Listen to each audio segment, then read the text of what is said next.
Kannada activist Vatal Nagaraj staged a solo satyagraha at the main gate of M. Chinnaswamy Stadium in Bengaluru, demanding justice for the victims of the stampede that occurred during the Royal Challengers Bengaluru victory celebrations.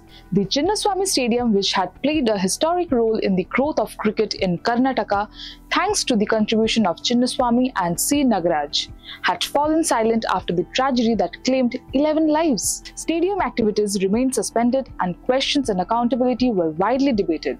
Although the state government had been credited with facilitating the grand RCB celebrations, critics argued that it was unfair to pin the blame for the stampede on RCB and the stadium authorities. Adding to the fallout, Bengaluru lost the opportunity to host the prestigious ICC Women's World Cup matches. The International Cricket Council announced the Chinnaswamy Stadium would not be hosting any of the fixtures, with Navi Mumbai named as the replacement venue. The decision was viewed as a major embarrassment and a black mark on the state's sporting reputation. During his satyagraha, Vatal Nagaraj demanded that each of the families of the deceased be given a compensation of 5 crore rupees to be borne collectively by the Karnataka government, the BCCI, RCB, the Karnataka State Cricket Association and the Central Cricket Academy.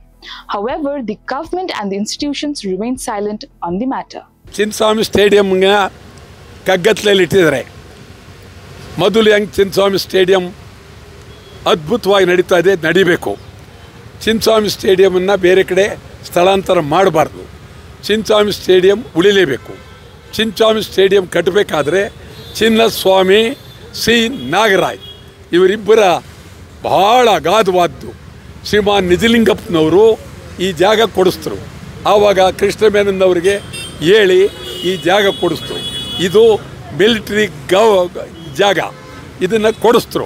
ಭಾಳ ಇಡೀ ರಾಷ್ಟ್ರದ ವಿಶ್ವದ ಆಟಗಾರರೆಲ್ಲ ಬಂದಿದ್ದಾರೆ ಇಲ್ಲಿ.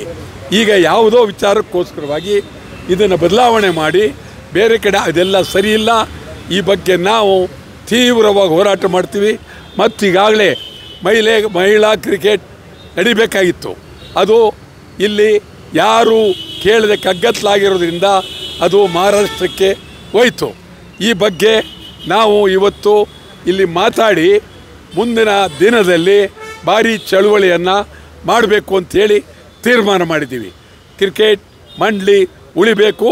Chinnaswamy stadium ಯಾವುದೇ ಕಾರಣಕ್ಕೂ ಬದಲಾವಣೆ ಆಗಬಾರ್ದು, ಎಲ್ಲೂ ಹೋಗಬಾರ್ದು, ಇಲ್ಲೇ ಇರಲಿ.